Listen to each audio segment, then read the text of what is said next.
شکر سے ایک واقعہ یاد ہے، حضرت موسیٰ علیہ السلام جب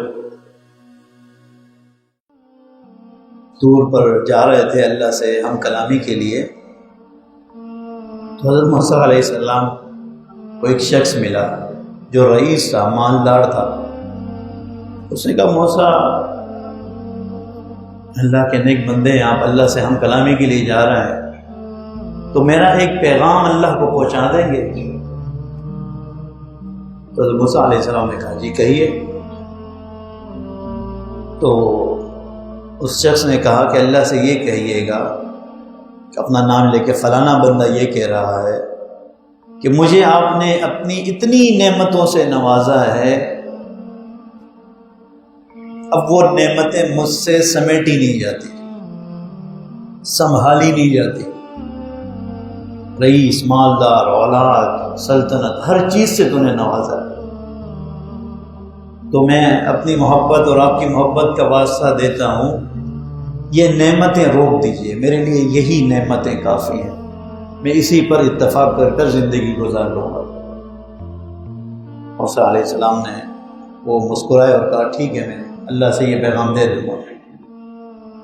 تھوڑا ہی آگے گئے، دیکھا کہ ایک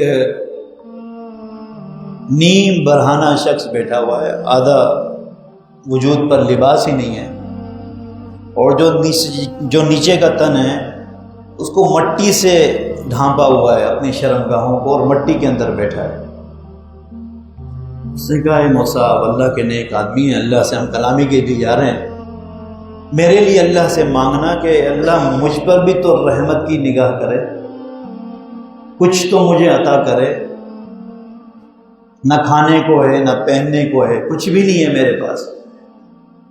موسیٰ علیہ السلام نے کہا ٹھیک ہے، میں اللہ سے گزارش کروں گا۔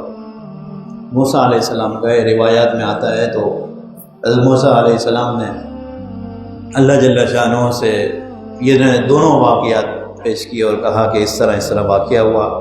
اس نے کہا پہلے بندے نے کہ میرے پاس جو تیری نعمتیں یا رب، تیری محبت کا واسطہ اسے کم کر دے۔ تو اللہ جل شانہ نے فرمایا اے موسیٰ، میں اس پر اپنی نعمتوں کو کیسے کم کر دوں کہ وہ شکر کم نہیں کرتا، سمجھے؟ میں نعمتیں کیسے روک لوں؟ اس کو کہو کہ تو شکر کرنے سے رک جا، جس دن وہ شکر کرنے سے رک جائے گا میں اپنی نعمتوں کو روک لوں گا۔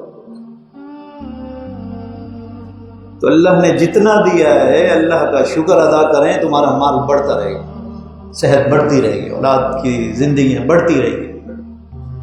ہمیشہ زبان پر گلہ ہی شکوے ہوں گے تو پھر تمہارا صاحب بھی ایک دن تنگ ہو کر کہتا ہے یار کیا ہر وقت گلہ شکوے، یار ہر وقت گلہ شکوے، یعنی کہ دنیا کا رشتہ دار تنگ ہو جاتا ہے۔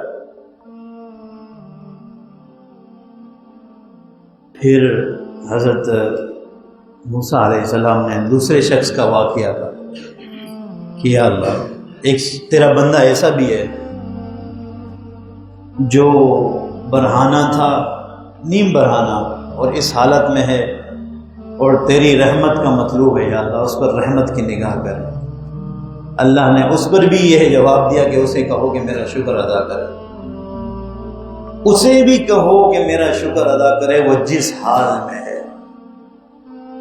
موسیٰ علیہ السلام خاموش ہو گئے، چلے گئے، جا کر اس کو بھی یہ جواب دیا۔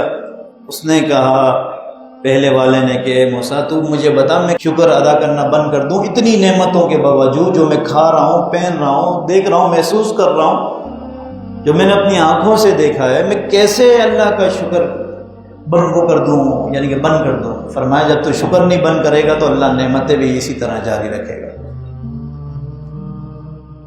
تو اس لیے قرآن کا حکم ہے اگر تم شکر کرتے ہو تو تمہاری نعمتوں کو بڑھا دیتا، اگر تم شکر ادا نہیں کرتے تو میرا عذاب بہت سخت ہے، شدید۔ دوسرے کے پاس گئے، حضرت موسیٰ علیہ السلام نے پیغام دیا کہ اللہ نے کہا شکر کرو تم جس حال میں ہو۔ کہتا کس چیز کے لیے شکر ادا کروں، میرے پاس ہے کیا؟ جیسے زبان سے یہ جملے نکلے، ایک تیز ہوا کا جھونکا آیا، جس مٹی سے شرمگاہ کا پردہ کیا ہوا تھا وہ ہوا کا جھونکا وہ مٹی بھی اٹھا کے لے گیا۔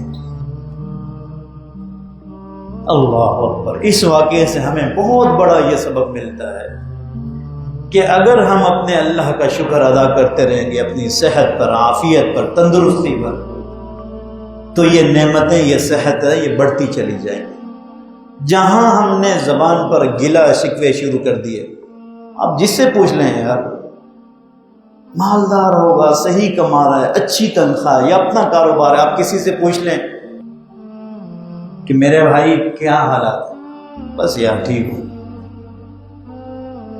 آپ بہت کم لوگوں کے زبان سے ایسے جملے سنیں گے کہ سن کر آپ بولیں گے یار ماشاءاللہ کیسا انسان، اللہ کا شکر ہے، میں خوش ہوں الحمدللہ۔